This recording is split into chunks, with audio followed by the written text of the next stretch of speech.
Shalom, I'm Eddie Chumney of Hebraic Heritage Ministries, and we welcome you to this week's Focus Israel Report. In this week's report, we're going to share with you regarding the current status of the Israeli-Palestinian peace process, as well as the prospects for war in the Middle East involving Israel, Syria, Iran, and the United States. First, regarding the peace process.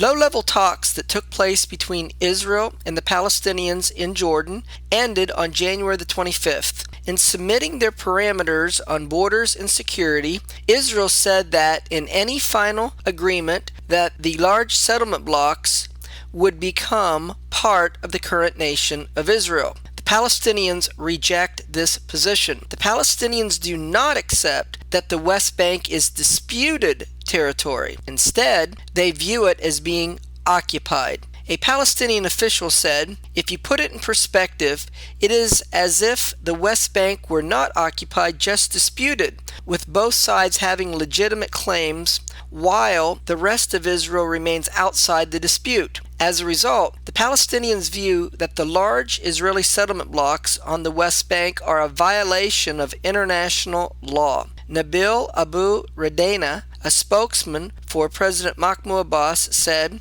"Our starting point is the 1967 borders with minor swaps, and Israel's is a wall and settlements," referring to the separation barrier Israel has been building for the past decade along and inside the West Bank. The PLO believed that Israel wants the current West Bank separation wall, which Israel said was built to keep PLO suicide bombers from entering Israel, to be an eventual border of a Palestinian state. The Palestinians are demanding that Israel agree that direct negotiations should be based upon pre-1967 borders with East Jerusalem as its capital, and that Israel should freeze construction in the West Bank and in East Jerusalem. Siding with the Palestinians, UN Secretary General Ban Ki-moon was in Israel this past week and met with Prime Minister Benjamin Netanyahu, urging Israel to halt settlement construction in the West Bank. In response, Netanyahu told Ban Ki-moon that a settlement freeze should be discussed in negotiations with the Palestinians and not as a precondition for such negotiations. This issue is a part of the negotiations. It can't be a precondition. Settlements are not the crux of the conflict, but one of its outcomes. The conflict started 50 years ago before there were settlements, Netanyahu said. Therefore, Israel will not agree to the Palestinian condition without first knowing if the Palestinians will agree to the security needs of Israel. Israel wants to continue talks with the Palestinians without any preconditions. The United States and the European Union are urging for talks to continue. The Palestinians have a meeting with the Arab League in the next few days to discuss the current situation and to decide the PLO response to the current stalemate in the talks. Next, we're going to share with you regarding the current situation with Syria. The United States, Britain, France, Saudi Arabia, Turkey, and Qatar are trying to recruit generals within the Syrian army to come against Bashar Assad and to overthrow him from power. This plan has been in operation since September. However, the West was concerned that seeking to overthrow Bashar Assad with his generals so soon after the overthrow of Gaddafi in Libya would destabilize the entire Middle East. It seems that this opportunity to overthrow Assad last fall is in danger with the present situation because Syria, Russia, and Iran has now found out about the plan, and Russia is working with the government of Bashar Assad to keep him in power. Syria, Russia, and Iranian strategists have used the last 5 months for a thorough study of the process leading to Gaddafi's downfall and devised methods for preventing its repetition in Syria. Simulation exercises taught Assad how to crush and survive civilian protest movements. Assad was given layers of armor, an Iranian and Russian military umbrella, a ready supply of arms, ammunition and replacement parts for his army, and security forces and all the intelligence that he needed. He got extra insurance from a Russian military strike group posted indefinitely at the base Syria granted Russia in the Mediterranean port of Tartus. The strike group, led by Russia's only aircraft carrier, also includes a nuclear submarine and 2 missile destroyers. Moscow's aim came with a diplomatic pledge to veto any UN Security Council resolution opening the door to outside armed intervention, commanding the Syrian ruler to step down, or even condemning his tactics. Russia warned that removing Assad from power is crossing a red line and said it wasn't the job of the United Nations to dictate who stays in power and who goes. It would make no sense for Russia to drop its support for Assad, said Ruslan Pukhov, head of the Independent Center for Analysis of Strategies and Technologies. He is Russia's last remaining ally in the Middle East, allowing it to preserve some influence in the region. Therefore, Assad is fully aware of the Western conspiracy to turn his generals against him, and he is fully prepared to fight against it.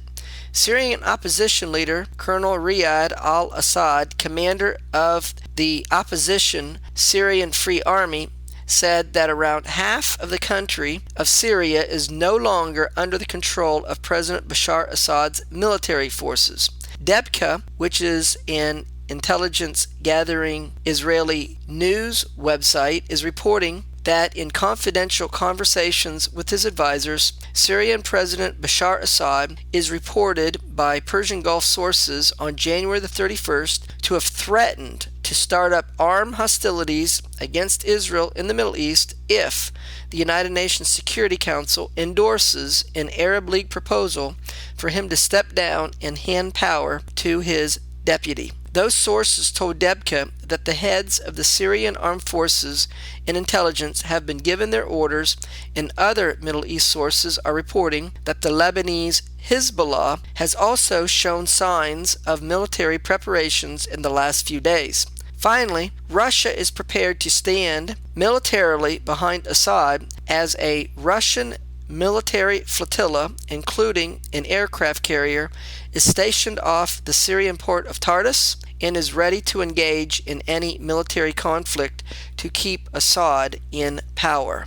Regarding Iran, the current situation is as follows. Russia continues to show its support for Iran. Russia rejects any new anti-Iran sanctions being passed to the UN Security Council. India says that it won't participate in an oil embargo against Iran. Israel and the United States agree that Iran is about 1 year away from producing a nuclear bomb. Israel is concerned that recent oil embargo announced against Iran by the European Union, which won't go into full effect until July the 1st, as well as banking sanctions announced against Iran by the United States, will be too little, too late to prevent Iran from obtaining a nuclear weapon. Israel Defense Minister Ehud Barak said that the sanctions were a step in the right direction, but that they could not be called a success until they succeeded in obtaining the desired goal, and that is to stop Iran's nuclear program. Speaking at an Israeli conference, he said that should diplomacy and sanction fail to stop Iran, a military strike should be launched. He stated that he believes that the Iranian nuclear program is nearing a stage when it will enter the quote-unquote immunity zone, when it will be too heavily fortified for a military strike against Iran to succeed in preventing it from building a nuclear weapon. Israel officials said that Israel must act by the summer if it wants to effectively attack Iran's nuclear program. They said that they believe the Iranian nuclear program is so far advanced that any attack would delay it by 2 to 3 years at the most, but it would not destroy it. A key question then in the debate is how much damage Israel or anyone else can inflict and whether it would be worth the risk of a possible counterstrike. Many believe that in the event of a strike, Iran would likely unleash its large arsenal of missiles capable of striking Israel. Hezbollah to Israel's north and Hamas to the south possess tens of thousands of short-range rockets and missiles and would likely attack Israel if Israel attacks Iran. According to an article in the United States Washington Post newspaper, U.S. Secretary of Defense Leon Panetta believes that Israel will attack Iran in the time frame of April, May, or June. According to the article, Israel might decide to strike before Iran completes the fortification of its nuclear facilities, since after the fortification, only America will be capable of stopping Iran militarily, and Israel Prime Minister Benjamin Netanyahu does not want to leave the fate of Israel dependent upon United States military action. Israel is preparing its army for war. On February the 1st, Israel Chief of Staff Lieutenant General Benny Gantz said that Israel must muster all of its military resources for action in case economic sanctions fail to deter Iran from developing nuclear weapons. Gantz was the first Israeli officeholder to state explicitly that Israel and its military were planning armed action against Iran. The United States opposes Israel attacking Iran alone. In a recent visit to Israel, U.S. Chairman of the Joint Chiefs of Staff, General Martin Dempsey, told Israeli leaders on January the 20th that the United States would not participate in a war against Iran that is started by Israel without prior agreement with the United States. When asked how the United States would react if Israel were to launch a unilateral attack on Iran, U.S. Secretary of Defense Leon Panetta said that Israel needed to coordinate its policies to attack Iran with the United States. However, Panetta said that Iran acquiring a nuclear weapon is a red line for the United States. Therefore, the disagreement between Israel and the United States is over the proper timing to attack Iran and the amount of time that sanctions and diplomatic pressure should be given in order to try to persuade Iran from changing its mind. A former CIA chief under the administration of former U.S. President Bill Clinton, former CIA chief James Woolsey, said that to believe anything other than Iran is working to get a nuclear weapon is hopelessly naive, and at some point someone is going to have to decide to use force to prevent Iran from getting a nuclear weapon. I'd argue that those who say we can deal adequately with Iran through deterrence are quite naive also. In order to prepare for war with Iran, the United States plans to send a converted battleship to the Middle East that will serve as a floating base for commando operations in the region. U.S. military documents reveal that the floating base would be able to facilitate the kind of high-speed boats and helicopters used by U.S. Special Forces. The United States is in the process of a military buildup in the Persian Gulf of about 100,000 troops, and its military equipment won't be fully ready to engage Iran in a possible war until the beginning of May.